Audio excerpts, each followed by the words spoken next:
There we are. I see people are still joining us in the room. Couple quick housekeeping items. Don't forget about the reconnect button that's above my head right now. That'll help you if somebody freezes up or their audio goes away. Log out, come back in is the other way to deal with it.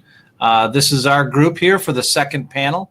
I am going to step out of the way and let you all take it over. All right. Good morning, everybody. Thanks for being here. And thank you, RE Journals, for having us on this panel today. I know many of you were part of the first session. And again, we are going to take this in another direction, a continuation, talking about established leaders and workplace issues. We want to make sure that this session is interactive. So we'll be asking you a series of questions throughout the morning and throughout the presentation. But also, again, feel free to ask any specific questions and we will get those answers. Again, this is about workplace and leadership. We are joined today by leaders in our industry who many of you know, and some of you may not know, but by the end of this, we're all going to be great friends. Before we get to our introductions, if you could take a second and answer the poll on the right-hand side of your screen, just to give us a sense for who's in the room. How long have you been in the commercial real estate industry? And you'll see a little span, a poll that will give us a sense, again, so that we can most accurately cater to your needs. So we're going to start with introductions of our panelists. We have 4 esteemed leaders who are with us today from the Milwaukee and Wisconsin area. We're going to start first with Callie Berg. If you could give your name, title, a little bit about your career path, and really sum it up with the theme of your journey. You're on mute.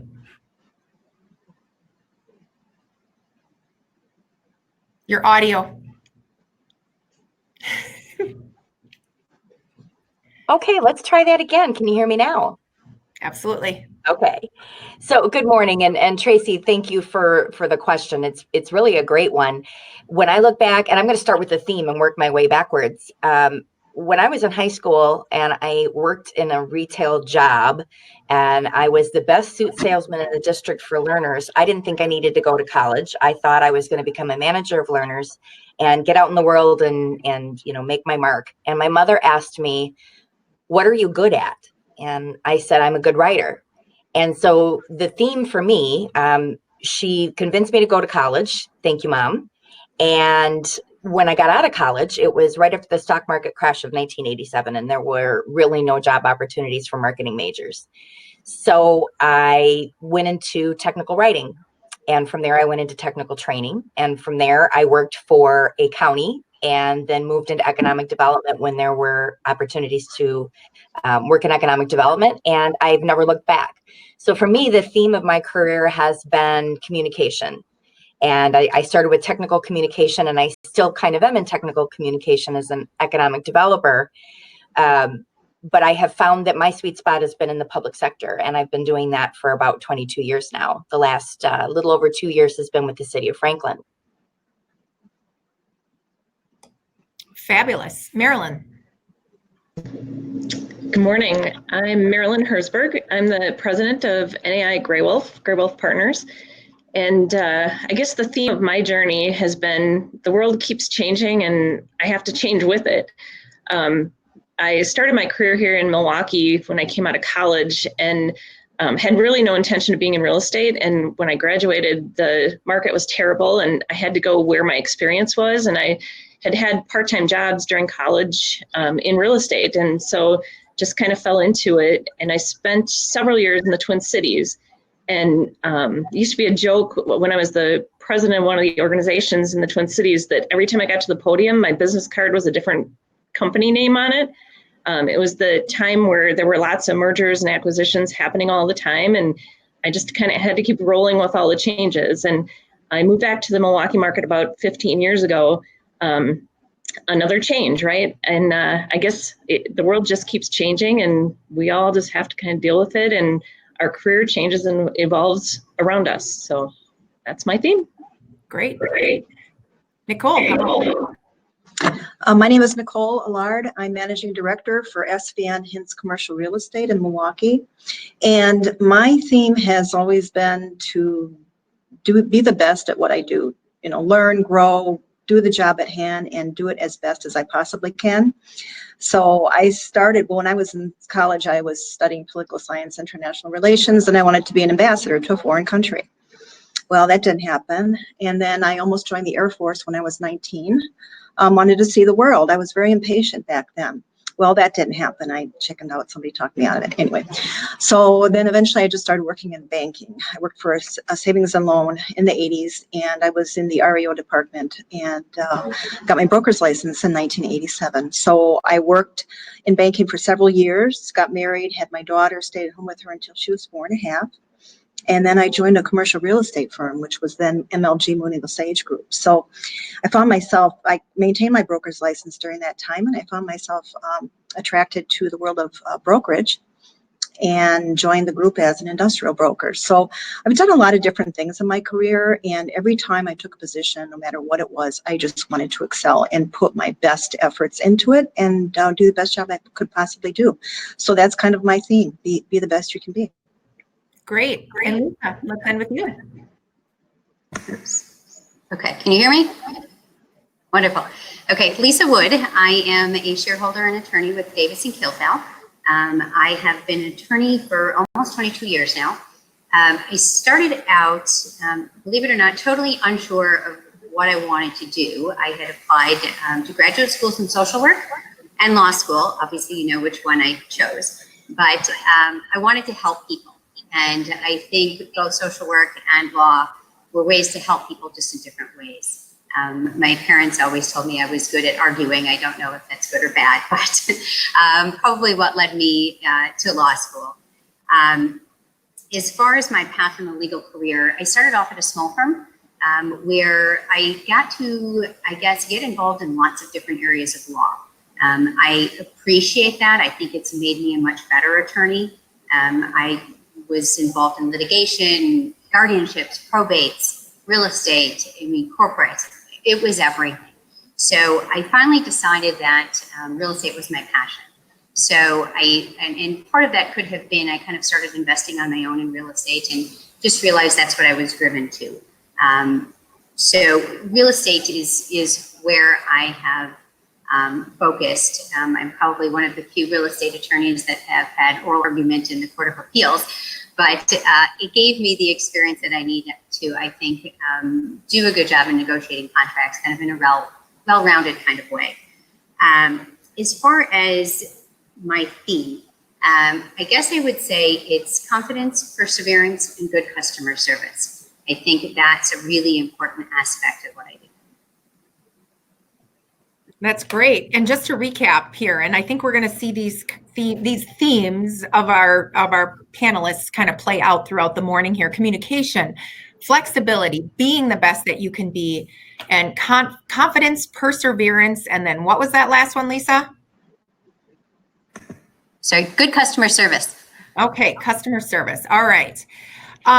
So just to follow up here on our poll, we had asked the question of our audience to give us a sense for how long you'd been in the industry: 0 to 5 years, 5 to 10, 10 to 15, or more than 15. And it looks like we've got kind of a curve here. We've got about a third of you who are kind of new to the industry, and then about a third of our panel who is more than 15 years in the industry. So we've really got a broad spectrum here. So I think we're really going to be able to address a lot of the needs and desires for this group.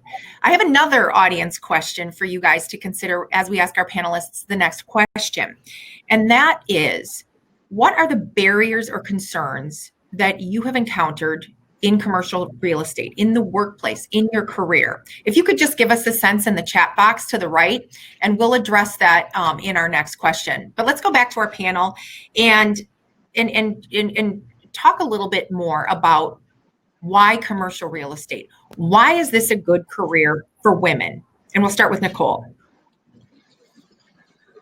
I think it's a fabulous career for women. I love it myself. I've been in the business for almost 25 years, and I feel that there's more opportunity in the world of commercial real estate than there is in just about any other segment of business. I mean, you can go into brokerage, you can be on the finance side, you can go into construction, development, architectural business. There's just so much opportunity, and I think it's a great place for women to grow.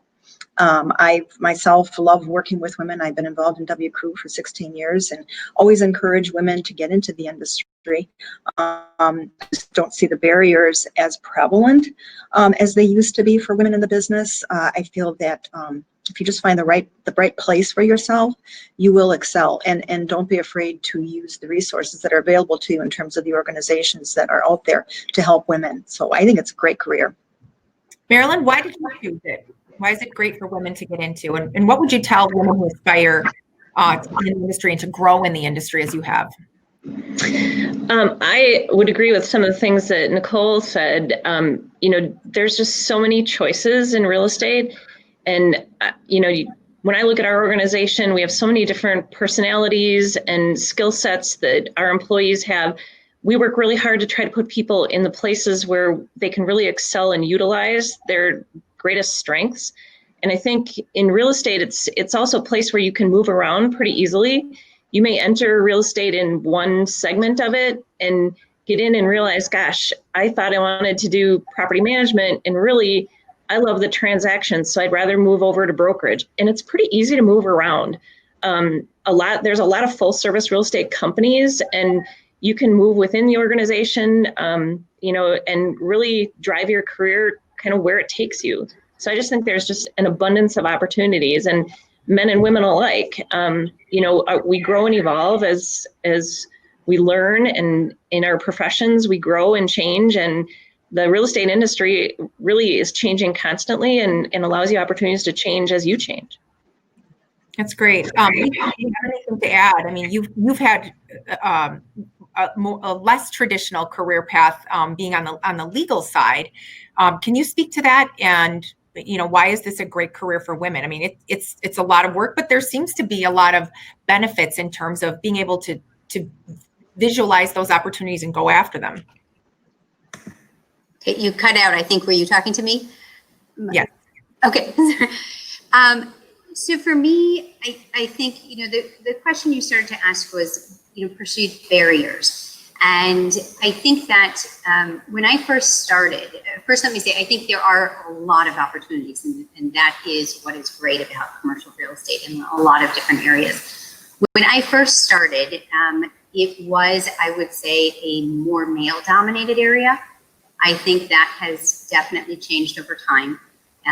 But when I first started, I would walk into a room to negotiate a contract, and I was the only woman amongst, could be 10, 12 men.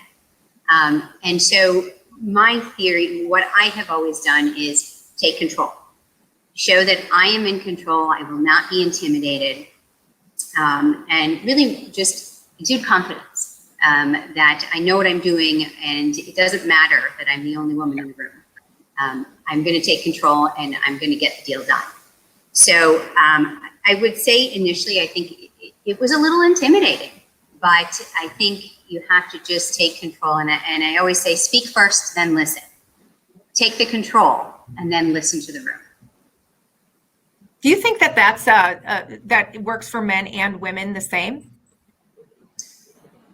I would say yes.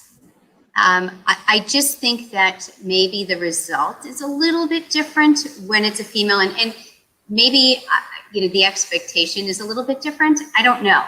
I just know that after that meeting where I walked in, I sat down, I took the head seat at the conference room table, surrounded by all men. And after that meeting, my client said, "I have all the confidence in the world with you. I know that you can take control of the room, no matter what the situation." So is that me? Is that a female male perspective? I don't know. I just know that confidence and taking control seems to work. Yeah, and kind of switching over now to those barriers.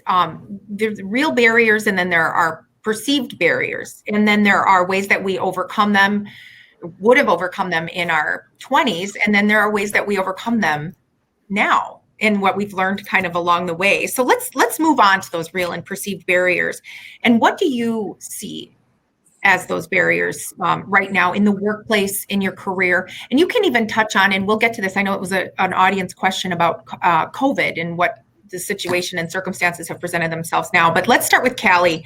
If you could talk about those barriers in commercial real estate for women.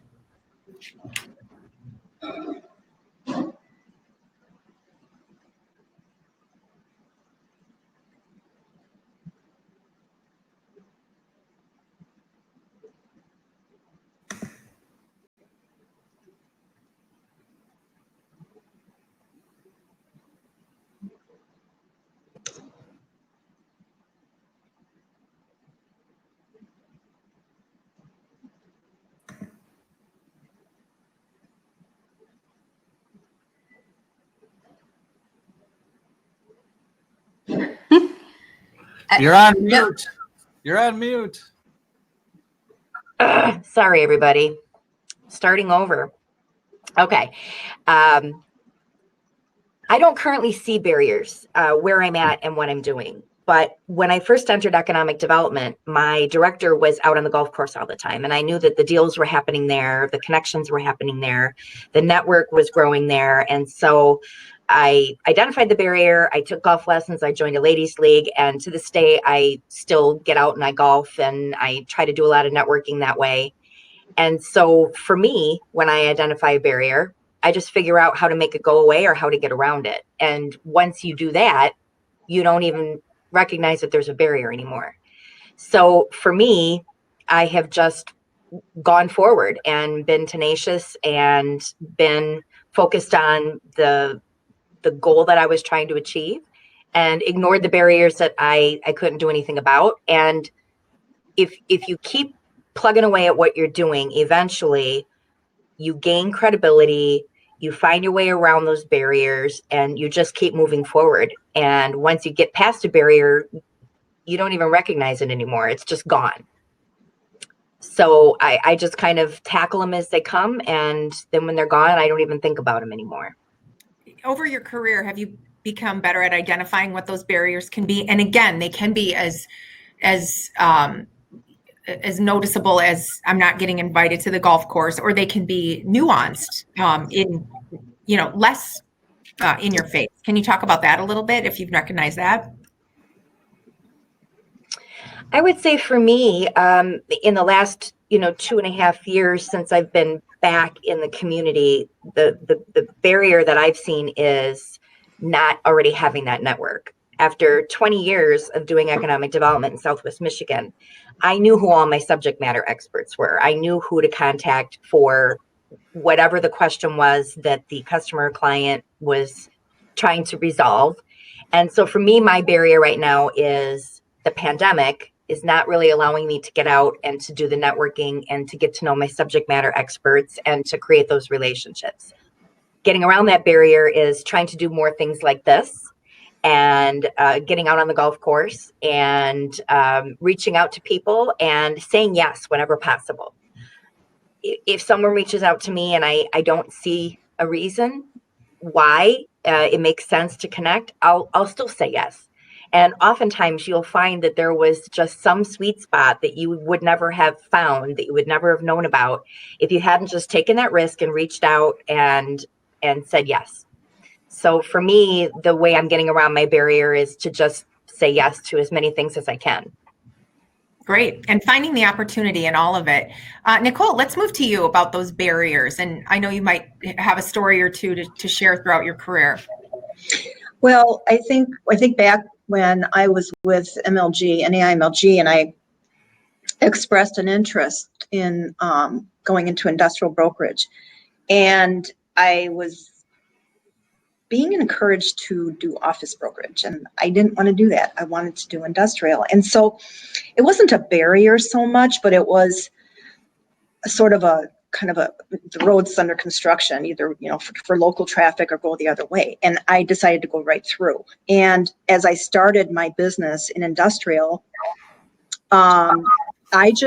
if there was a barrier, if I was showing an industrial building and it was all guys, I didn't wear heels, whatever. I just kept moving forward.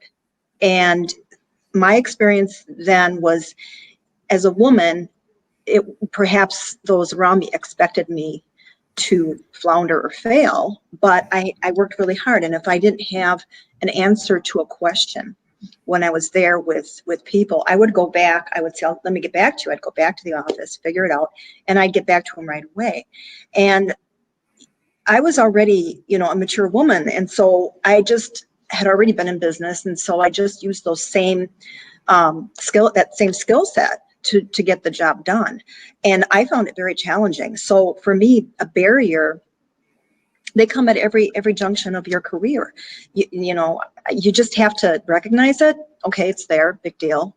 Do what you can to get around it and move forward. And right now, I too feel that the COVID is a barrier. It's very difficult. I am one of those individuals that loves to be at networking events and be with people and talking with people. And this is very difficult for me. This has probably been one of the biggest challenges I've had to face in a long time. In terms of how to do business and how to live my life. I can't change it. I can't make it go away. It's here.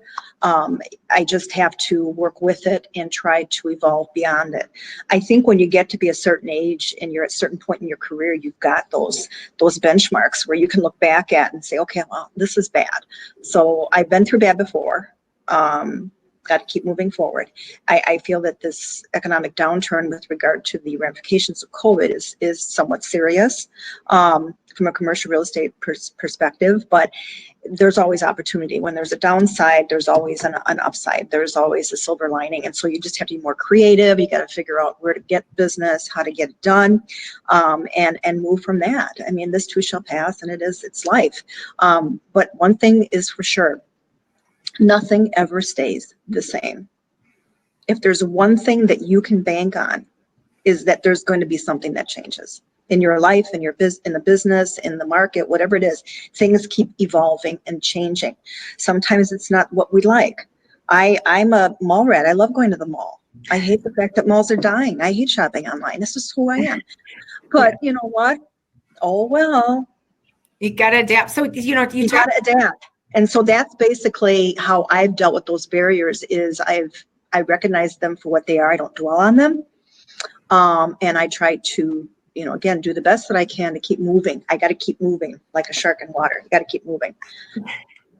Marilyn, how about you? And then maybe if you could tie on how you overcome those, and if any of those are tied to, in your mind, gender, or how you work with, men who are around you, or women, to make sure that, to continue to advance your career. So as I think back to early in my career, there certainly were times where I felt like I was being overlooked, because when I entered the industry, there really weren't that many women in the industry. And I think it was an easy choice to just select a man for a position. And I think it was challenging at the time. And maybe it was because I was less experienced and wasn't willing to admit that somebody might really be a better fit than I was. Young in my career, I was all about how high can I get and how fast can I get there. And it took me a while to settle in and recognize that I needed to kind of earn my stripes and do the work to get there. And I think, you have to figure out what the barrier is. And I think as you become more comfortable and educated and learn and experience things, it gives you the confidence. And maybe the barrier really is your own barrier and not external barrier. For me, I think it was that confidence and being able to be certain about what I was talking about and confident in the situation. And I think that allowed me to grow and excel. So some of it might be internal versus external. And I think that's, you have to do some of your own soul searching and determine that. There certainly are some external barriers, but I think that it is your responsibility to figure out how to get around them, right? That's how you're going to succeed. Well, and that's what's so great. I think, folks in real estate, commercial real estate professionals, they're entrepreneurial, they find solutions, they solve problems, and they work collaboratively to do that. I mean, nobody got here alone. It's working with the men and the women within the industry. Lisa, if you could add on to, and maybe talk about not just the barriers, but how you've overcome them and what kinds of strategies work for you, and if you realize them as strategies now looking back over the course of your career, if you could share that. Sure. I think confidence is one of the major ways that I've overcome, whether it's real or whether it's perceived. I guess I can't answer that question. But I guess, kind of whether it's the intimidation factor or I think starting out in any career, you don't have all the answers. So I think it's also acknowledging that you may not know every answer, and that's okay. It's okay to say, I'm not sure, I'm going to have to get back to you. And part of that is confidence. And that's something I learned along the way. When I first started, I thought, oh my gosh, I've got to have the answer to every question anybody asks immediately. And so to me, I felt like that was a barrier in a way. How did I get over that was just the confidence and recognizing again that you don't have to have every answer right away and that it's okay. You want to provide the correct information. You don't just want to provide a quick answer. So I think that's another barrier and how I overcame it. I will say, going back to starting off at that room with surrounded by 10 men, things have definitely changed. And one of the last conference calls I had, I shared with you guys, was a loan call. So there was a lender's attorney, my client, me, and somebody commented, hey, we're all women on this call. So I think that times have changed. I don't know necessarily that it's a barrier that we've overcome, but it's definitely, maybe it's just recognition by women that this is a great field. Commercial real estate is a great field. It's a great area to be, and just kind of stepping into the field. Not so much as a barrier, but just a recognition that this is a good field to be in.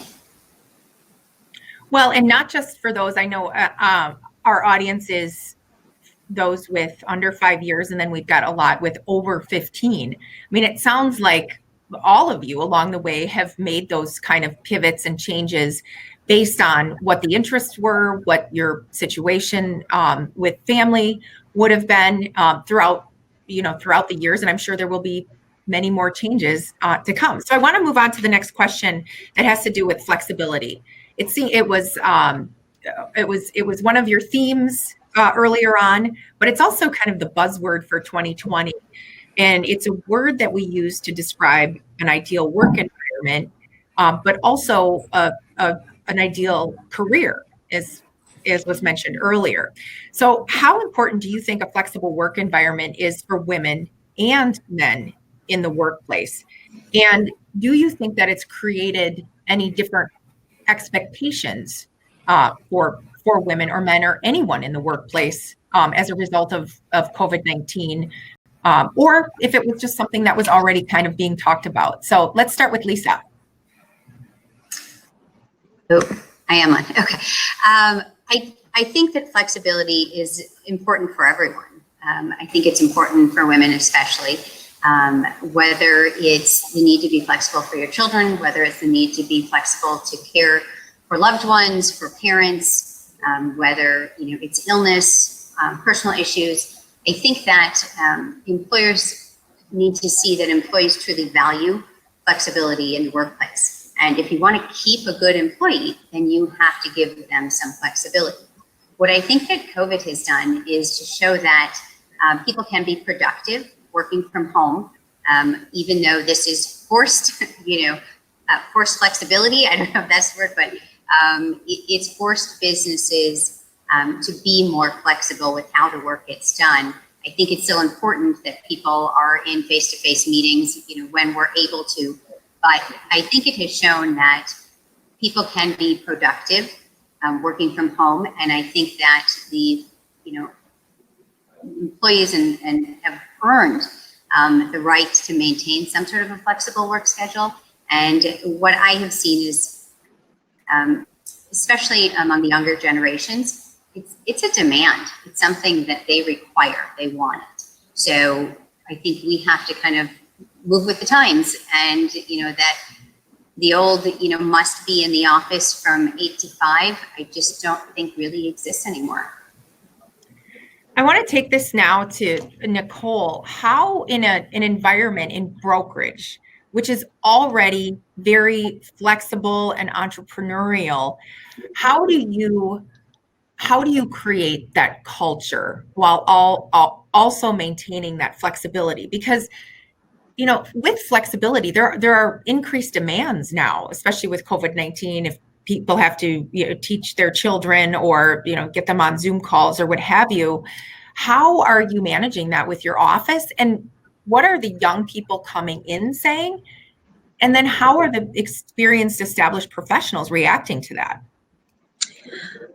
I'll be honest with you, I am a little bit old school about that topic, but that being said, it is an evolution in how work is being done, and COVID simply accelerated that. So I'm aware of that, I appreciate that, and I respect that there are many individuals, especially working women with children at home, need that flexibility. And so as a managing director here at SVN, I am absolutely in support of anyone that has circumstances where they simply can't be in the office. And we are open, but we're very careful. We're very careful with social distancing and things like that. But that being said, commercial real estate brokerage is a people business. I mean, it's a transactional business, it's a numbers business, but it's also a people business. And it is, in my opinion, important that our advisors, our brokers here communicate with one another. And whether it's by phone, whether it's by a Zoom meeting, or whether it's in person, you need to create a dynamic environment. You need to create an environment where people are communicating with one another and they're learning from one another. It is really important in commercial real estate, especially for those brokers that are relatively new to the industry. So it's a delicate balance. And as a manager, I am very sensitive to those needs, those individual needs of each and every advisor. But as I grow this firm, I want to make sure that we are open to inviting those to come into the office when they are comfortable so that they can benefit from being with other individuals. I have an office that is completely open to the open area, and my door's always open, and there's a big glass thing, and I'm sitting and facing out. And so when we do have individuals that come in, they walk right in. Do you have a minute? Do you have this? Do you have that? And I want to be available for those people. I think ultimately business is going, depending on the sector and what the business is, I think things are going to kind of come back around a little bit once we get this COVID under control. I agree with Lisa that a lot of companies are seeing that their employees are very productive by working remotely, and it depends what you're doing. But if you're in a sales position, I think you really need to be around other people. And so I think that companies are going to start to reevaluate that productivity, and they may start to see that there's still a benefit in having people in the office. I've heard many comments on both sides of this. Some people are fine working from home, and some people can't wait to get around people again. So it may not be that environment where everybody's in the office and they're all hanging around by the coffee maker. It may be more you work a couple days in the office, a couple days at home, and we have social distancing and all that kind of thing. But I think that as human beings, we need to be around other human beings. It's innate in us. So that's my feeling on it. But again, like to Lisa's point, things are evolving and changing. And I think we always have to be cognizant of that and be also very sensitive to the needs of others, especially women that are taking care of children at home right now. I am in complete support of that, whatever works for them. Marilyn, how do you know, and I know we talked about the flexibility. You manage a fleet of people in multiple different areas. Do you see this kind of leveling the playing field in terms of gender? Are men now asking for more flexibility? Is this kind of shifting the game here, or is it more focused on offering that flexibility for women? I don't really see it as a gender issue so much. I think that there's probably a much greater appreciation across the board for what others might be going through or experiencing. I know with our staff, I think it's opened some eyes to what other people have to deal with. COVID's been really hard for a lot of people. I have employees who have small children at home. They're trying to figure out how to homeschool, get work done, manage the household.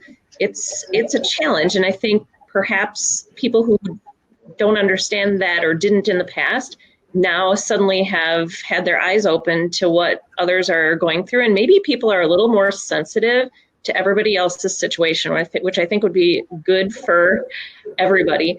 I don't think it's gender directed necessarily. I know that we've always had flexibility to a degree, and I agree with Nicole. We are so much a people business. I personally have struggled to work when I don't have my whole staff here in the office. We just interact so heavily across all of our business lines. Managers talk to brokers, brokers talk to the developer. It's really such a people business, and to not have all of the pieces and parts together is challenging.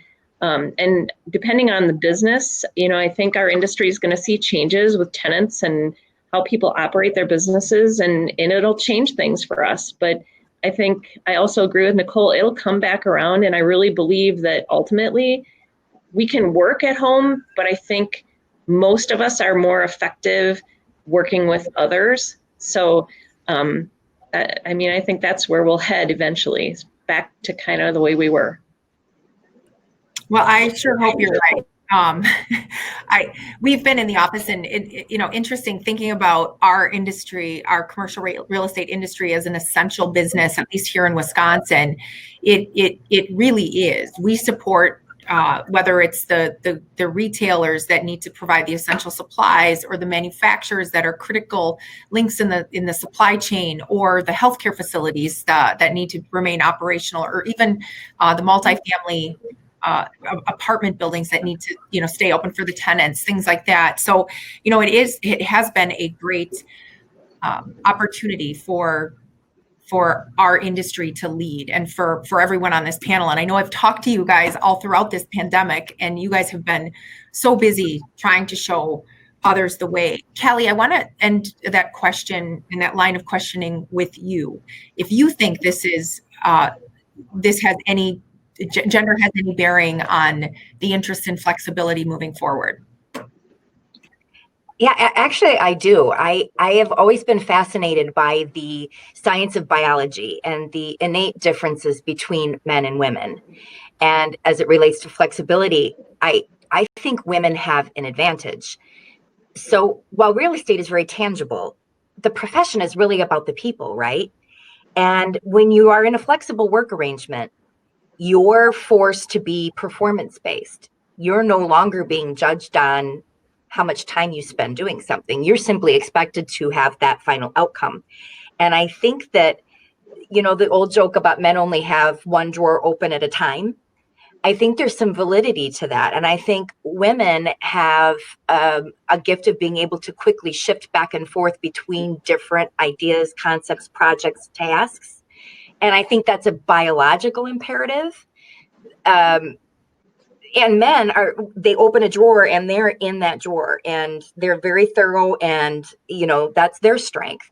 So I think that when it comes to flexible work arrangements, women have an opportunity to shine. But I think that the caveat is it means that we're being measured on a smaller number of visible components. So being super responsive to email, being ultra prepared for every Zoom meeting that you go into, fast response times, running across the room and pick up that phone because you just don't know if you're going to catch that person if you call them back. So I think that the challenge for women in a flexible environment is to make sure that we're as visible as we can be as we do the work that we do, to demonstrate that through flexibility, we can perform just as strong as a man can. Yeah, that interesting points there about the multitasking, because it is something that women have. That's what they do, right? They have to do a million things at once, and making sure that we not only accomplish things, but that we communicate what's being accomplished as well. Because we're also very good at doing awesome things and then not tooting our own horn sometimes. And I mean, that's the nature of the person. But I noticed that with the amazing women here on this panel. So I want to turn to some of our grittier topics here, and some of them that were suggested by RE journals. The term bossy is one that, and maybe it's bossy, maybe it's aggressive. I just kind of want to get your take throughout your career, how you've looked at that word, if you've ever been called that, and how you react to it. And is it a more common reaction for women over men? Is this just a perception? Let's get your take. Let's start with Lisa.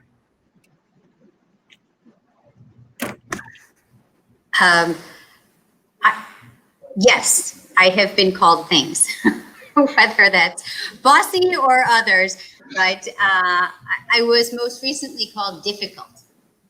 And it was in contract negotiations, and it was because I hold my ground. And someone through the grapevine, I heard that I was being difficult.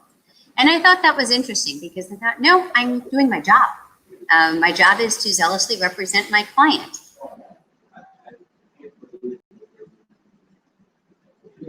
Perception, is it because I'm a woman? Is it just simply because the other side wasn't getting what they want?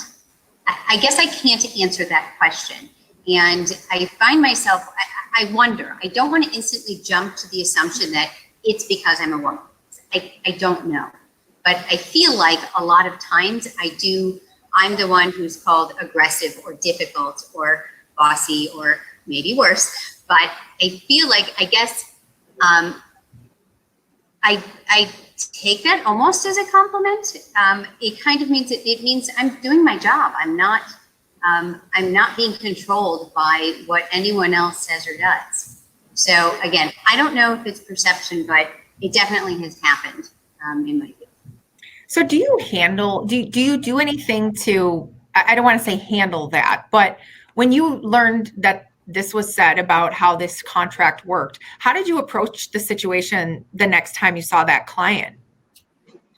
I can tell you one instance actually happened on a phone call, and it was a direct exchange. And I said, I take offense to that. I said, I am representing my client, and I have to take direction from them. And the opponent on the other side said, you're right, I'm sorry. So it was just not letting it go and confronting that with, here's the reason.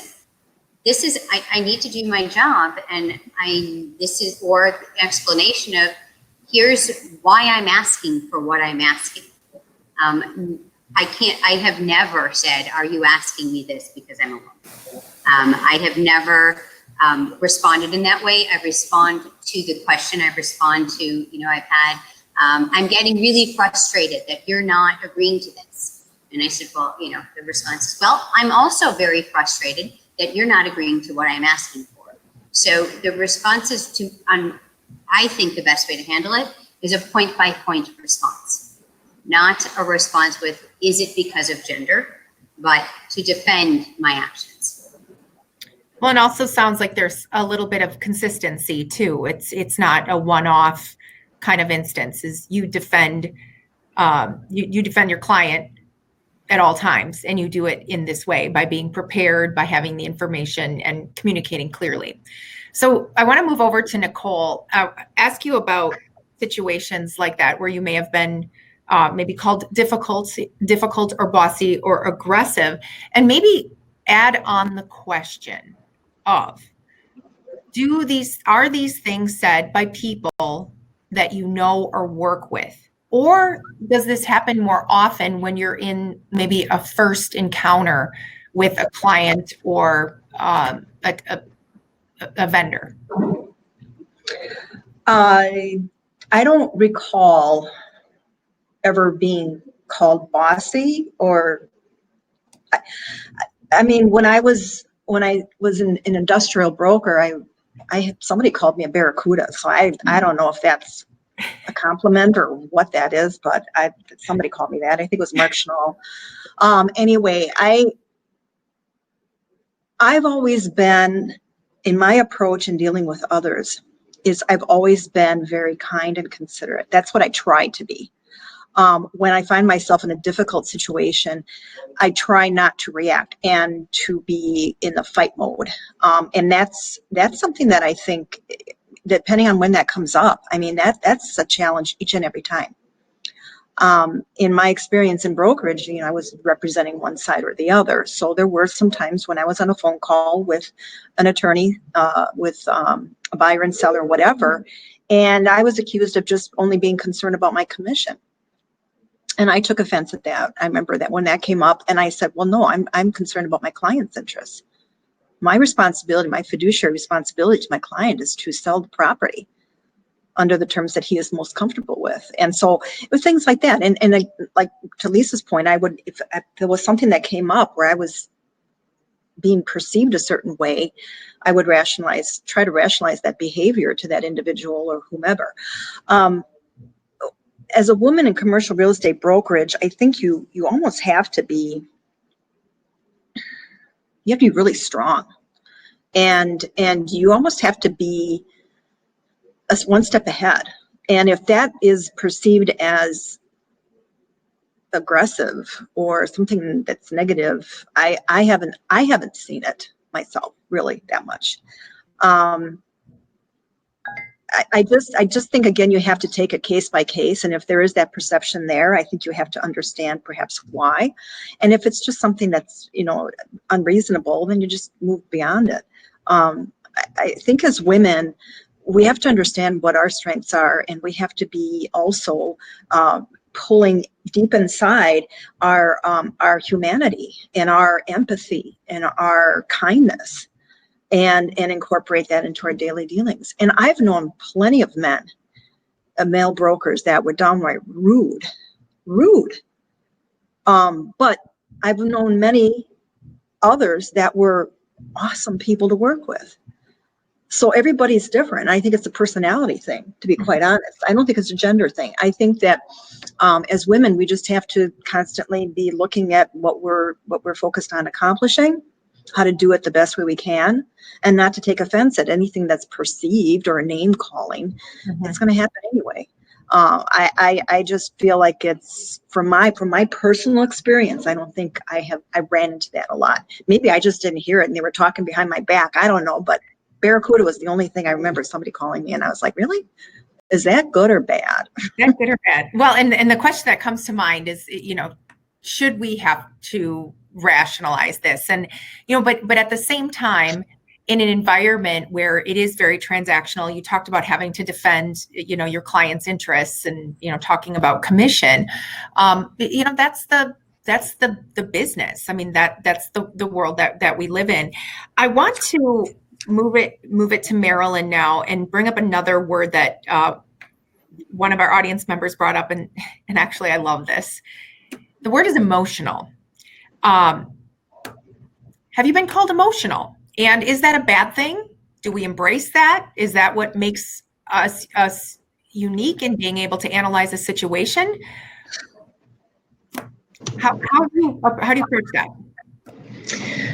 So I don't think I've been called emotional necessarily. I can think of one time that I was actually really angry, and I get to a certain point and then my emotions do take over. And I remember crying and being really embarrassed that I was crying over the situation. And I left the room, and to be honest, my boss didn't know what to do with me because he'd never seen me break down before. And he didn't know what to do. He honestly was just stupefied, I think. I think about leaders and who the most successful people are in the industry, male or female. And I think there are certain traits that are inherent in a lot of the top people in our industry. I think they're often strong personalities, often very direct people. It doesn't mean that they're rude, but I think they're direct. They have opinions, they're willing to express them, and those aren't bad things. I think the most successful people, though, can temper that with some emotions, some empathy. It's okay to have emotions. It's part of who we are. And I think women traditionally wear it on their sleeve much more so than men do. How many of you would say you've never seen your father cry, right? That's a long-standing position and a difference between men and women that has been around for ages, right?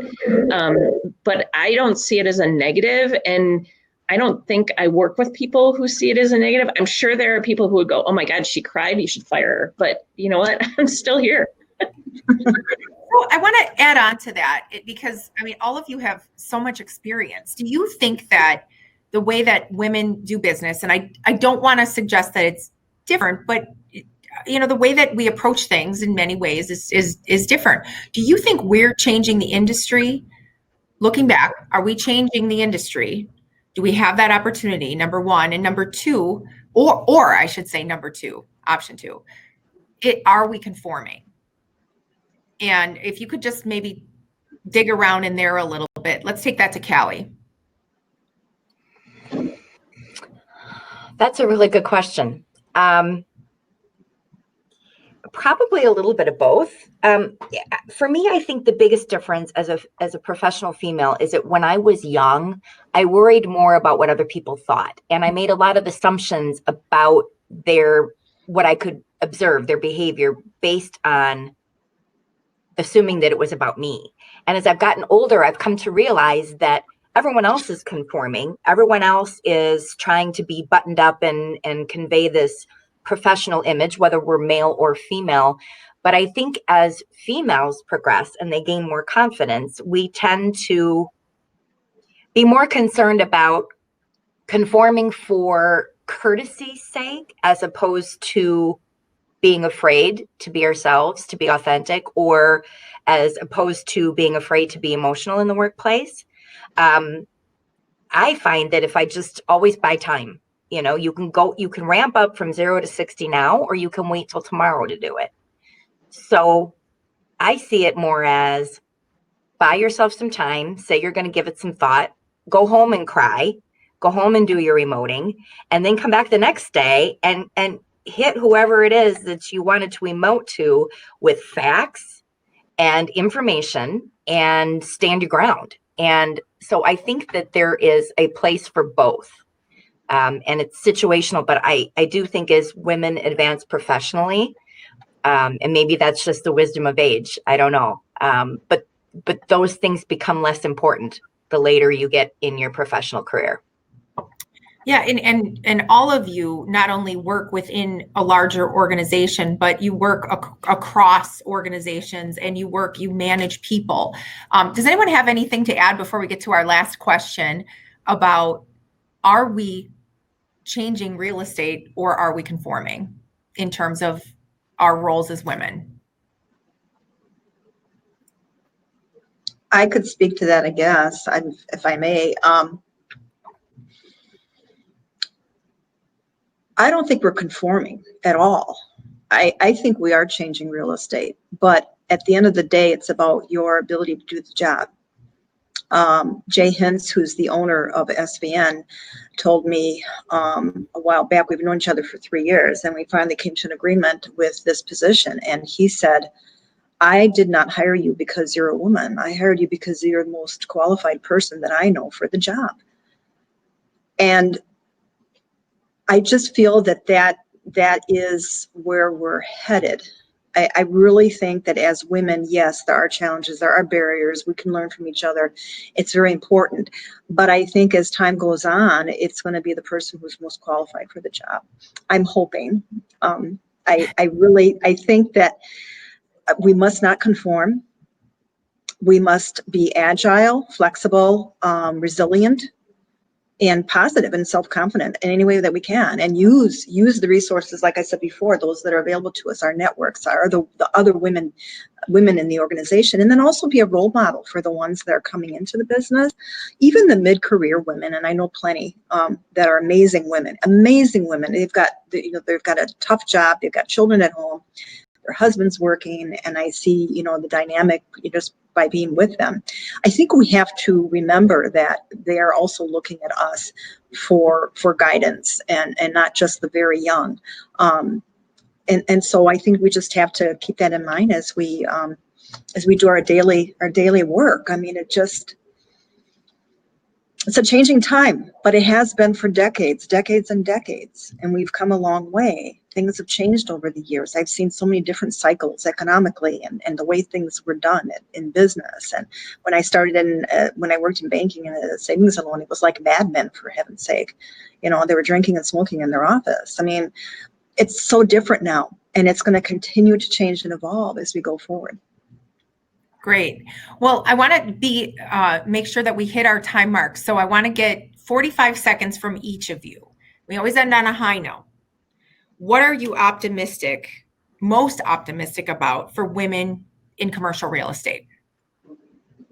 And let's start with Callie. That's a great question. Most optimistic about. I think that women will technically become as proficient as their male counterparts in all aspects of real estate. Someone in the earlier panel made a comment about retail being more associated with women. So I think, for me, my optimism is I think the industrial market is going to become more saturated with females. And I think that will be a very good thing. Great. Lisa? I would just say more women. I'm optimistic that there are more women in this industry.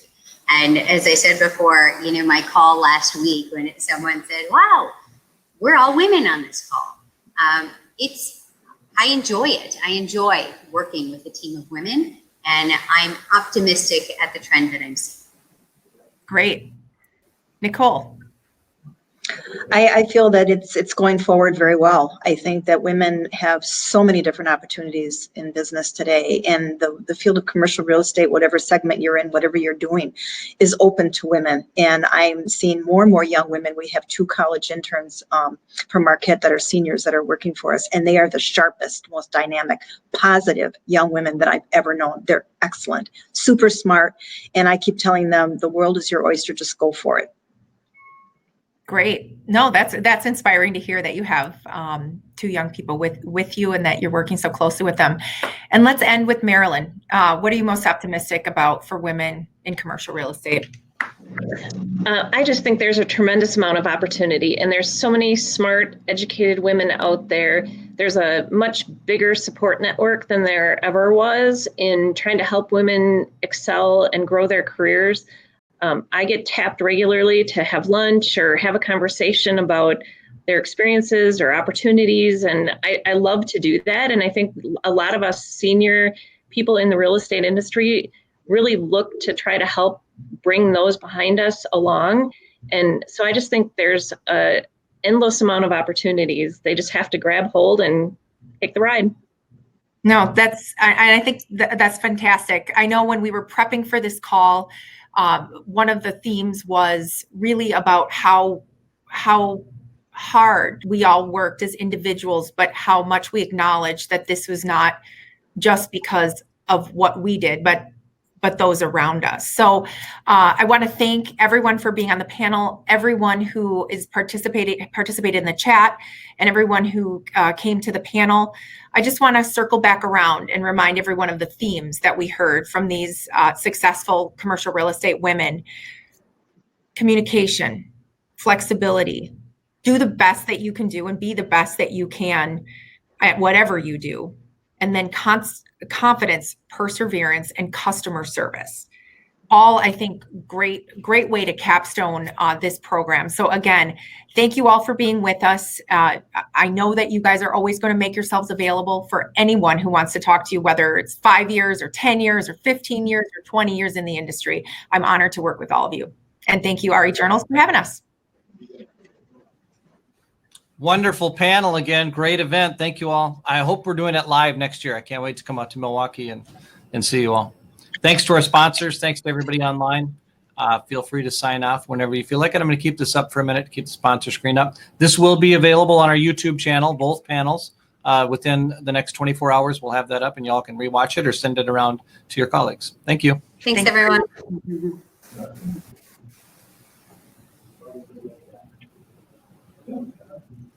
I have to get a photo. Don't go anywhere. Oh, here you go. Let me get a photo. All right.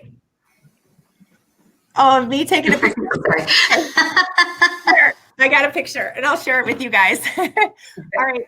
Thank you. All right. I'm going to sign off. That was fun, ladies. Thank you. Bye.